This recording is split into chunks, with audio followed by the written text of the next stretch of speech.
Votre ado a des règles douloureuses et vous vous posez des questions sur l'endométriose. Je pense que cet épisode vous permettra d'en apprendre un peu plus sur le parcours d'une personne atteinte de cette maladie.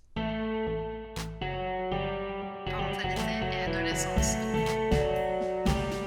Parentalité et adolescence. Bonjour et bienvenue sur Parentalité et adolescence, le podcast qui vous donne des outils et des clés dont vous avez besoin grâce à des interviews d'experts sur divers sujets autour de l'adolescence. L'adolescence n'est pas obligée d'être synonyme de chaos, alors soyez joie, il y a des solutions. Avant de commencer, si vous n'êtes pas abonné à la chaîne YouTube, n'hésitez pas à le faire dès maintenant pour ne pas manquer les prochains épisodes.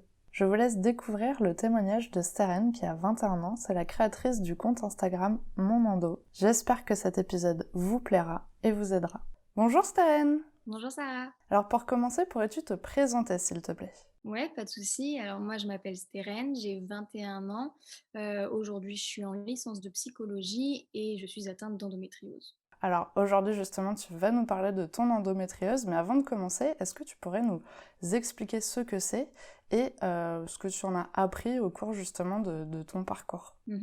Ouais, alors l'endométriose, c'est une maladie chronique inflammatoire, qui est caractérisée par la présence de tissus, qui ressemblent à de l'endomètre, donc au tissu utérin, et ces cellules vont se retrouver en dehors de l'utérus et vont un peu coloniser, tous les organes aux alentours. C'est une maladie qui peut être, très, très douloureuse, comme elle peut être asymptomatique, ça dépend de chacun. Et provoquer, un bon nombre de symptômes, qu'on ne compte plus. Merci beaucoup. Alors justement, j'ai lu sur ton compte Instagram, parce que c'est là où tu partages ton histoire et d'autres témoignages, donc les 3 posts concernant justement ton parcours et ton histoire. Est-ce que tu peux nous raconter justement ton parcours et comment l'arrivée de tes règles a changé ta vie, s'il te plaît?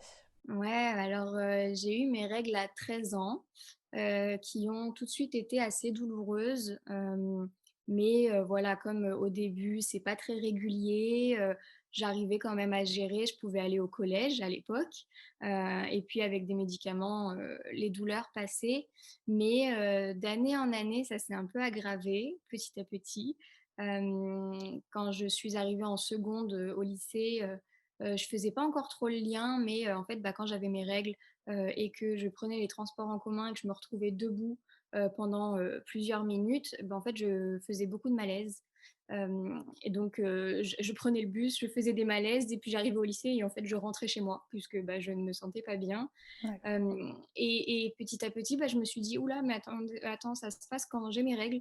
Donc je vais commencer à consulter, pour expliquer tout ce souci-là. On me dit que, bah, je dois perdre beaucoup de sang, donc c'est pour ça que je fais des malaises, que je suis en manque de fer. Et puis l'année d'après, les douleurs, pendant les règles commencent à vraiment s'intensifier. Je commence à devoir louper, 1 ou 2 jours parce que, pendant mes premiers jours de règles parce que ça ne va pas du tout.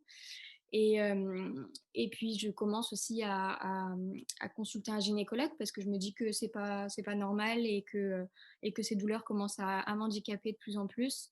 Je suis sous pilule, je commence à être sous pilule pour essayer de réduire ça et puis, ben, finalement ça ne marche pas. Mes douleurs s'accentuent et puis, bah, pour l'année d'après, donc en terminale, l'année du bac, je me retrouve à, être présente que, 3 semaines sur 4 en cours puisque, bah, pendant une semaine complète, donc j'avais mes règles pendant, bien, 6 jours et bien pendant 6 jours, j'étais dans mon lit à ne pas bouger, à avoir des nausées, à vomir, à avoir des douleurs, pelviennes, atroces. Donc coincée en boule dans mon lit pendant 6 jours avec ma bouillotte brûlante qui me brûlait la peau du ventre, et à ne pas trop manger parce que c'était pas la forme. Voilà et j'étais comme ça pendant une semaine. J'ai, quand même réussi à avoir mon bac, malgré cette année chaotique, et je suis allée l'année d'après en école d'ingénieur, enfin en prépa ingénieur et j'ai pas pu, la finir. J'ai dû abandonner en plein milieu puisque, malgré, les traitements que je prenais, je ne supportais enfin, je ne pouvais plus aller en cours pendant ma semaine de règles. Sauf que, bah, déjà au lycée, c'était compliqué, mais alors en prépa, c'est juste intenable. On ne peut pas suivre ses cours avec, en n'étant pas là une semaine par mois. Et puis en plus, si on rajoute à ça que je suis une personne extrêmement stressée et angoissée, c'était pas le top. Et donc j'ai pris la décision de démissionner. Mon école a été super, j'ai quand même pu rester pour suivre les cours, mais voilà, je ne passais pas l'année d'après. Mais donc, j'étais plus sereine et je me suis dit, «Bon là, il y a quand même un petit souci». Je commence, à entendre petit à petit endométriose, quand je parle de mes règles. J'avais déjà fait, une échographie, de contrôle et on m'avait dit que je n'avais rien, donc pour moi, j'avais pas creusé plus le sujet. Mais là, ça revient petit à petit et je me dis: «Bon, on va peut-être commencer à prendre les choses un peu plus au sérieux et à prendre ces rendez-vous médicaux en main». Mmh. Donc je retourne voir, ma gynécologue qui me change de pilule, qui me met sous pilule continue, donc pour stopper mes règles puisque le problème c'est mes règles, donc on va les stopper. Et que si ça ne va pas mieux, j'irai faire une IRM, tout ça. Bon, bah, c'est à partir de ce moment-là, c'est la cata puisque mes douleurs, comme on a stoppé mes règles, l'endométriose s'est dit: «Ah, tu as voulu me piéger, maintenant je vais te faire mal tous les jours». Voilà. Ah oui, Donc d'accord. voilà, donc à partir du moment où je me suis mise sous pilule continue, j'ai commencé à avoir des douleurs au quotidien. Et et à faire, beaucoup de voilà, j'avais beaucoup de douleurs à la selle, je faisais des malaises aux toilettes, très élégant, mais voilà, je faisais beaucoup de malaises aux toilettes, toujours ces nausées, ces vomissements et et ben, on s'est dit avec mes parents que là, ça commençait à être un peu inquiétant et donc on allait aller faire cette IRM. Heu, J'y vais, et enfin le compte rendu indique que, j'ai un ligament utérosacré, donc un des 2 ligaments qui tient l'utérus dans le corps, qui est épaissi et qui serait séquelaire d'endométriose. Donc je ne comprends toujours pas pourquoi on m'a dit séquelaire d'endométriose. J'ai essayé de chercher ce que ça voulait dire, mais en gros, ça voudrait dire que j'aurais eu de l'endo, mais j'en aurais plus. D'accord. Quand on connaît, après qu'on se renseigne et qu'on sait que l'endométriose est incurable, voilà, c'est un peu spécial comme compte Mmh. rendu et donc ben, je prends rendez-vous, avec un spécialiste, de l'endométriose, bah, pour lui dire: «Bah, voilà, il y a marqué endométriose, est-ce que enfin, qu'est-ce qui se passe après? Est-ce que c'est vrai? Est-ce que c'est pas vrai?» Tout ça. Hem, Parallèlement à ça, avec mes études, je commence une année de fac. J'ai voulu tout de suite reprendre les études, Ouais. après ma prépa. Donc je vais à la fac en école d'ingénieur.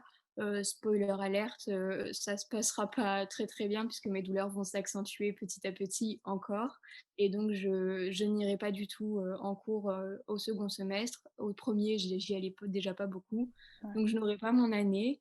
Mais voilà, j'étais plus concentrée sur, mes rendez-vous médicaux pendant cette année-là et donc je reviens, je vais voir ce spécialiste de l'endométriose chez qui ça se passe très, très mal. Je pense que j'ai même vécu de la violence psychologique puisque, hem, je suis toujours accompagnée, d'un de mes parents, pour aller à mes rendez-vous médicaux. Comme ça, je suis sûre de tout comprendre. Ouais. Et je rencontre ce monsieur, donc ce docteur qui, ne me regarde même pas dans les yeux, regarde mon compte rendu et me dit que, enfin voilà, moi j'explique toute mon histoire, j'ai l'impression de ramer un peu pour avoir son attention Mmh. et dès que je me tais, il me dit: «Mais, vous n'avez rien du tout». Je fais: «Bon d'accord, très bien». Je me braque un peu parce que enfin il était pas très sympatoche, donc je me Ouais. recule dans mon siège et puis il me dit que, mes douleurs sont dues, à ma pilule et à ce que je mange. Sachant que je mangeais exactement ce qu'une personne j'avais quoi, 18 ans, 19 ans à l'époque? 18 ans? Non 19 ans à l'époque, donc bon, j'étais: «Bah, d'accord, très bien». Il ne me posera que 2 questions sur, mes relations sexuelles sans prendre en compte que ma maman était à côté de moi, donc peut-être que bon, moi, il y avait pas de souci, mais peut-être que j'aurais pu, être, gênée Mal par à l'aise, rapport à ouais, bah, ça. Voilà, c'est des choses qui normalement ne se font pas. Mais bon, ça montre la personnalité du bonhomme.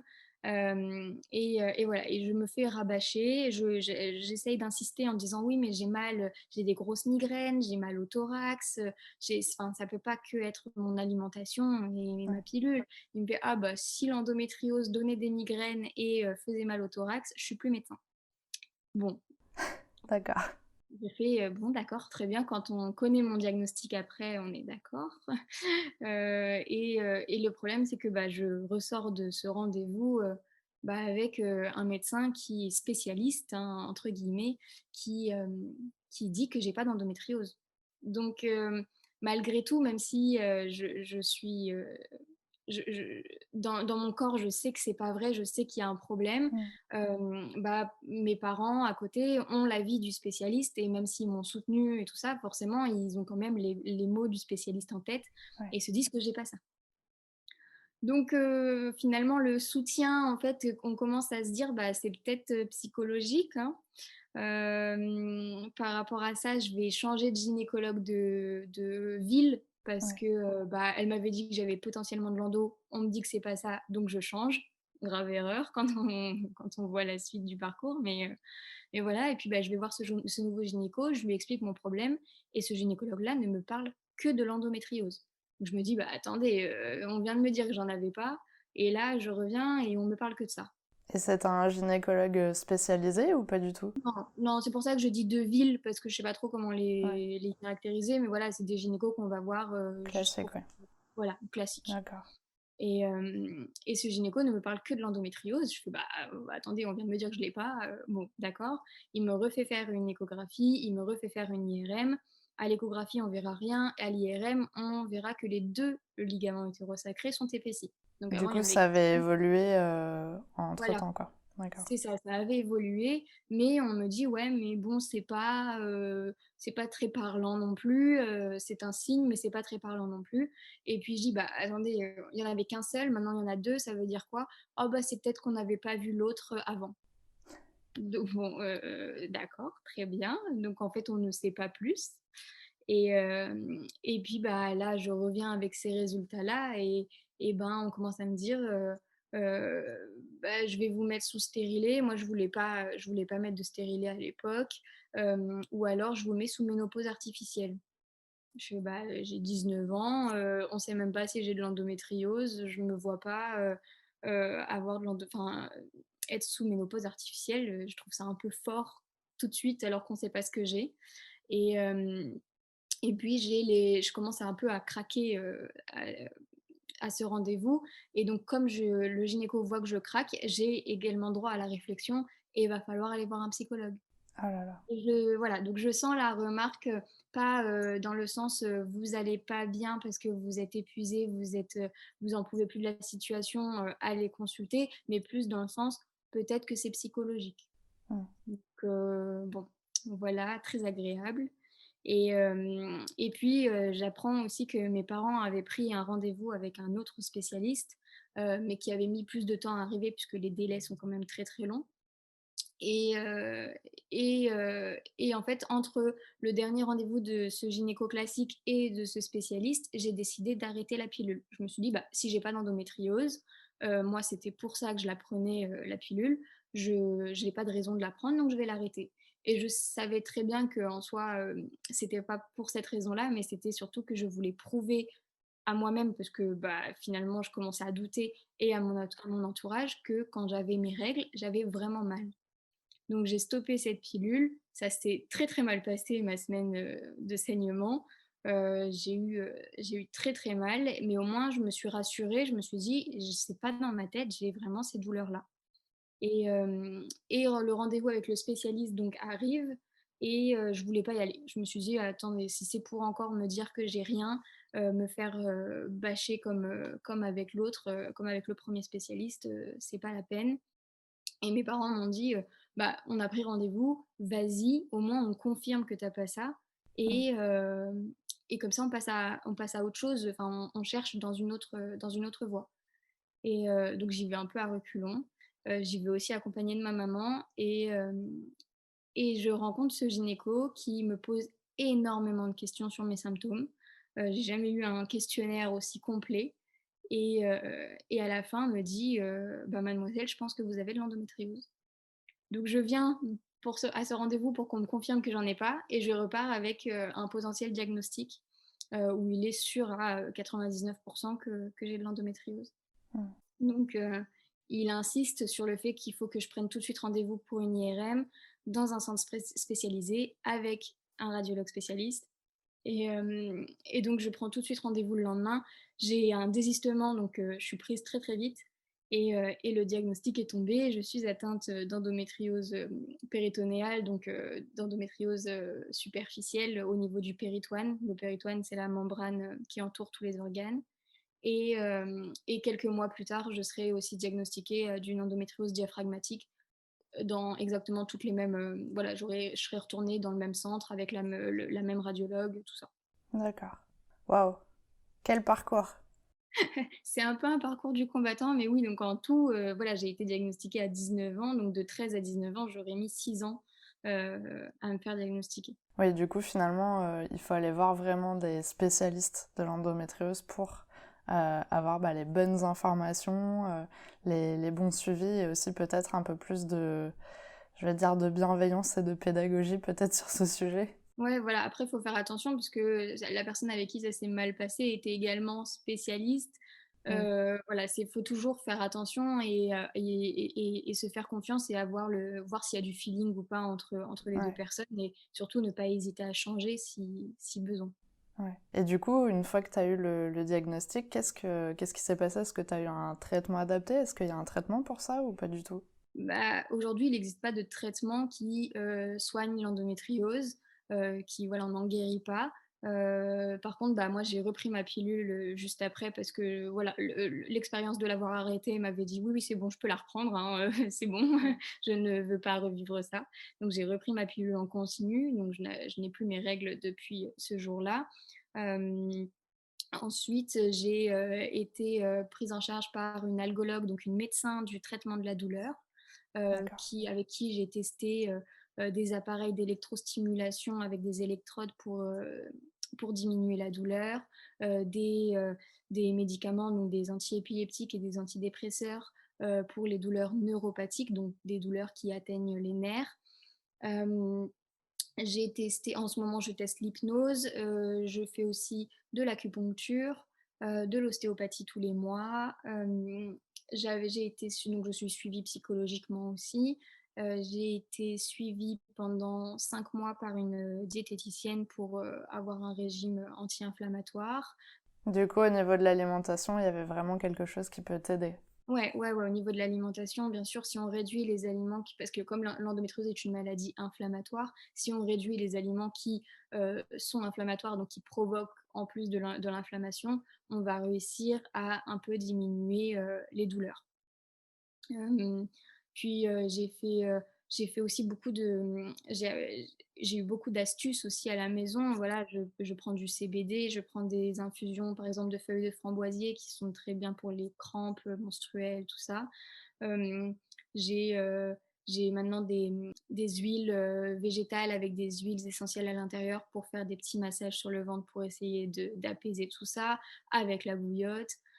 Voilà, je suis passée par plein de choses et je continue aujourd'hui. Et du coup, enfin, au niveau de la douleur, ça t'a aidé tout ça, du coup, parce que t'as plus du tout ta règle, donc est-ce que t'as eu des douleurs finalement au quotidien, comme tu l'expliquais tout à l'heure, ou est-ce que tout ça a permis d'atténuer un petit peu la douleur? Alors déjà, j'ai plus mes règles, donc personnellement, moi, ça me satisfait comme ça parce qu'au moins, je n'ai pas une semaine, catastrophique dans mon mois. Après, j'ai toujours eu ces douleurs au quotidien. Elles sont jamais parties depuis qu'elles sont arrivées. Aujourd'hui, elles sont toujours là. J'ai surtout, je pense, appris à les gérer et en fait, bah, c'est triste à dire, mais on s'y habitue aussi. On a une résistance à la douleur qui augmente parce que, bah, on vit tout le temps en ayant mal, donc ça devient notre quotidien, ça devient normal pour nous. Après, hem, aujourd'hui, je pense que mes douleurs ont augmenté petit à petit, que si j'avais ces douleurs d'aujourd'hui, il y a 2 ans, je pense que j'aurais encore plus mal que ce que je ressentais avant. Parce qu'aujourd'hui, par exemple, si j'ai une crise, d'endométriose et que j'arrive à repérer que la douleur est équivalente à ce que j'avais il y a 2 ans, par exemple, il y a 2 ans, j'étais dans mon lit clouée, je pouvais pas rien faire. Aujourd'hui, je peux même aller marcher, par exemple. D'accord. Donc voilà, on voit que la résistance à la douleur, a augmenté. Après, non, les douleurs sont toujours là et c'est, oui, difficile de se dire ça quand on voit tout ce que je peux faire autour, que, bah, c'est pas, c'est toujours pas ça, quoi. Mmh. Et j'ai vu du coup que ton compagnon avait témoigné sur les posts Insta. Comment ça se passe du coup au quotidien pour lui? Parce que c'est vrai qu'il expliquait que tu pouvais pas faire vraiment tout ce que tu voulais non plus. Il y avait quand même un périmètre un petit peu restreint. Comment ça se passe du coup pour toi aujourd'hui? Ouais, et c'était très mignon sur son témoignage. Mais oui, en fait, déjà, lui, il était là avant le diagnostic. Donc je pense que ça a aussi aidé, pour nous 2, c'est que, hem, il m'a accompagnée, il a vu mes douleurs, augmenter, il a eu tout le parcours que je viens de raconter. Voilà, il est pas arrivé comme ça et je lui annonce que, je peux rien faire, j'ai une maladie, voilà, lui, il a tout suivi. Donc ce qui peut être compliqué, c'est que, voilà, par exemple, si on décide d'aller, se balader à Paris, par exemple, je sais que je vais avoir minimum 1 heure de transport aller, 1 heure de transport retour et que, il faut que je marche, peut-être 3 heures, pendant la journée. C'est sûr que ça va être plus compliqué que, une personne, normale puisque Mmh. je peux difficilement marcher plus, d'1 heure, 1 heure et demie, sans commencer à avoir des douleurs un peu plus intenses. Donc j'y vais avec tous mes appareils, pour essayer d'avoir le moins mal possible. Mais voilà, c'est des trucs comme ça. Par exemple, pour l'alimentation aussi, si, on mange, chez sa famille, par exemple, je veux pas, qu'on me différencie au niveau de la nourriture parce que voilà, c'est trop compliqué. Je vais manger, mais par contre, juste après, je vais peut-être avoir mal au ventre, donc va falloir rentrer et que je me repose à la maison. Mmh. Ça va être des trucs comme ça. Même dans l'intimité, voilà, l'endométriose peut faire mal pendant les rapports sexuels. C'est aussi, une difficulté, parce que, bah, c'est les moments à 2 et que, bah, la maladie se met quand même au milieu.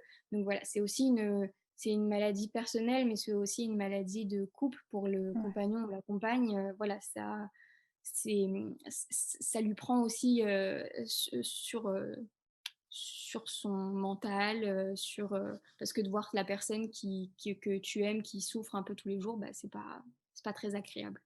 Ouais. Même si finalement tu arrives aussi à mieux gérer cette douleur au quotidien parce que tu as plein d'astuces maintenant pour t'aider, ça reste quand même contraignant pour toi au quotidien. Ah oui, c'est voilà, j'ai pas une semaine sans avoir un rendez-vous médical, par exemple. Donc bah, toujours, «Est-ce qu'on peut faire ça?» «Ah bah non, je peux pas partir à ce moment-là parce que, bah, la semaine prochaine, j'ai ça, donc si on part que finalement 2 jours au lieu de partir une semaine» ou voilà, faut toujours gérer par rapport au rendez-vous. Donc oui, c'est un peu compliqué. D'accord. Et du coup, pour les personnes qui écoutent aujourd'hui et qui souffrent peut-être au moment de leurs règles, qu'est-ce que tu leur conseillerais de faire? Alors, c'est des personnes qui n'ont pas forcément d'endométriose, hein, ça peut être vraiment des douleurs de règles sans l'endométriose. Oui, alors déjà, si on a voilà, si on a mal, c'est pas normal d'avoir mal. Quand on a des règles douloureuses, «juste» entre guillemets douloureuses, hem, c'est sûr que, il faut quand même aller consulter parce que vous allez quand même avoir besoin de médicaments, qui vous soulagent. Après, si vous commencez à avoir très, très mal pendant vos règles, que, aucun médicament, ne fait effet, il va falloir faire des examens plus poussés. Donc déjà aller voir son médecin traitant. Surtout, garder confiance en soi et en ses douleurs. C'est absolument pas dans votre tête. La douleur, c'est un message que le corps nous envoie et ça vient pas juste comme ça par plaisir. Donc c'est que ça envoie un signal d'alarme, c'est qu'il y a un truc qui cloche. Donc aller voir son médecin traitant, potentiellement, si le feeling passe et que, il connaît un petit peu l'endométriose, lui demander, une ordonnance pour une IRM ou une échographie et aller dans un centre spécialisé avec des radiologues spécialistes. Il ne faut pas aller dans le 1er centre qui est à côté de chez nous parce que, bah, ils sont pas formés pour, la plupart du temps. Et voilà et de pas abandonner si on sent qu'il y a un truc qui va pas dans son corps, il faut vraiment se faire confiance. Mmh. Et qu'aimerais-tu dire aux parents, justement, qui ont des ados qui souffrent pendant leurs règles ou qui ont de l'endométriose? Je sais que, aujourd'hui, nous, on parle beaucoup plus de l'endométriose. Voilà, ça commence à libérer, enfin, on libère la parole dessus, et que la génération, juste avant, c'était vraiment, «Les règles, ça fait mal, c'est normal». Sauf que voilà, il faut vraiment se mettre en tête que c'est pas normal si, votre enfant souffre pendant ses règles, c'est absolument pas normal et c'est pas parce que, votre enfant n'a pas de chance. Voilà, souvent c'était ça aussi la remarque, c'est: «Ah bah désolé, tu pas de chance, tu as mal pendant tes règles, tu fais partie de ces personnes qui ont pas de chance, quoi».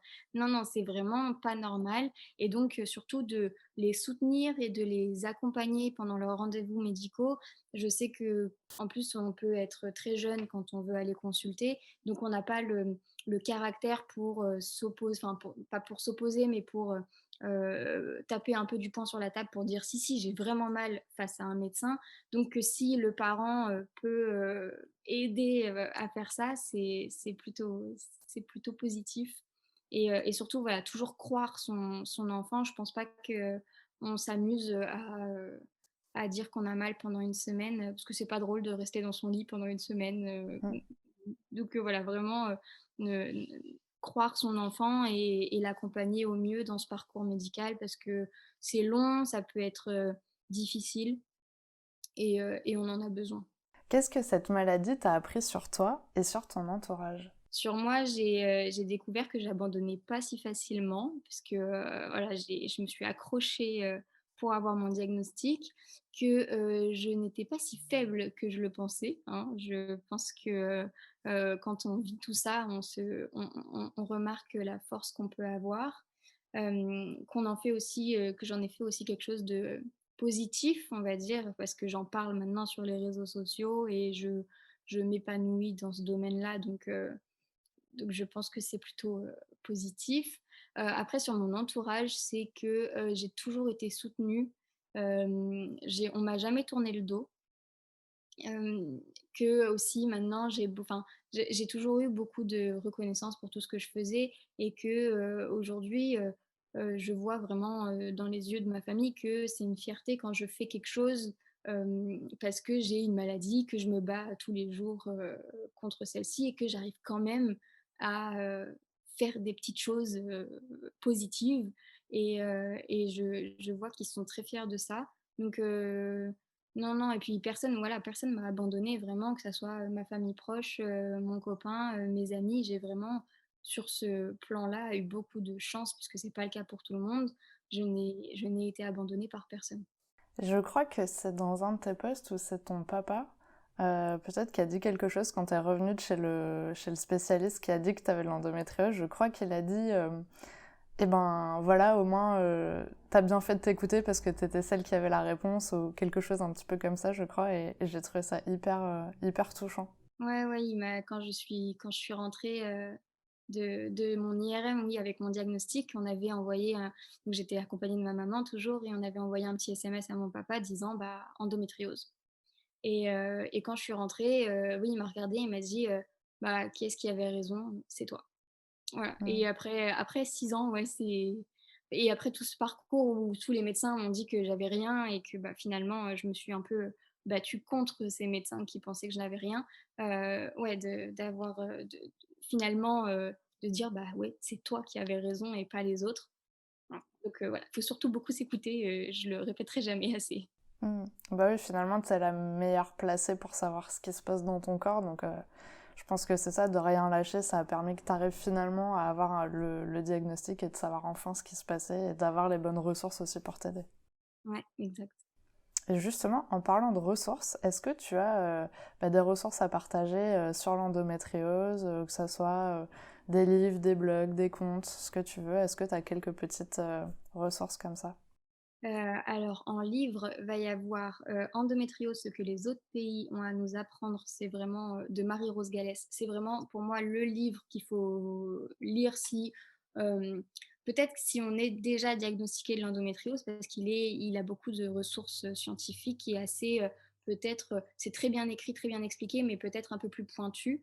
Sinon, je sais qu'elle a écrit 2 autres livres, un aussi sur la sexualité et un autre plus adapté pour les personnes qui veulent juste, connaître l'endométriose ou débuter avec, Mmh. je sais plus, il doit y avoir, 20 questions, quelque chose comme ça, ou auxquelles elle y répond. J'ai plus les titres exacts. Mais voilà, vraiment les livres de Marie-Rose Gallès sur l'endométriose, ils sont, très riches et vraiment top pour tout comprendre. Il y a également son podcast, Endométriose mon amour. Il y a le podcast de Endo Serenity, donc Alice qui fait prof de yoga et qui fait des podcasts toutes les semaines, je crois, et qui sont super, super bien aussi. Hem, Qu'est-ce que je peux te dire d'autre? Donc là, j'ai fait livre, podcast. En compte sur les réseaux sociaux, bah, va y avoir, toutes les personnes à qui je parle. Hem et donc peut y avoir Pauline, donc endo.néline sur Instagram, Laetitia, vivre, avec l'endo, avec des tirets à chaque mot, heu, qui parle surtout de douleurs neuropathiques, aussi sur Instagram. Et ensuite, bah, va y avoir aussi des associations, donc on peut retrouver sur, internet et sur les réseaux sociaux, on va retrouver, Endomind, Endo France, Femmes Endo Co, hem, Info Endométriose aussi, qui sont, bah, voilà, on peut se retrouver dans toutes ces associations-là et les contacter si besoin, pour aussi potentiellement avoir des adresses.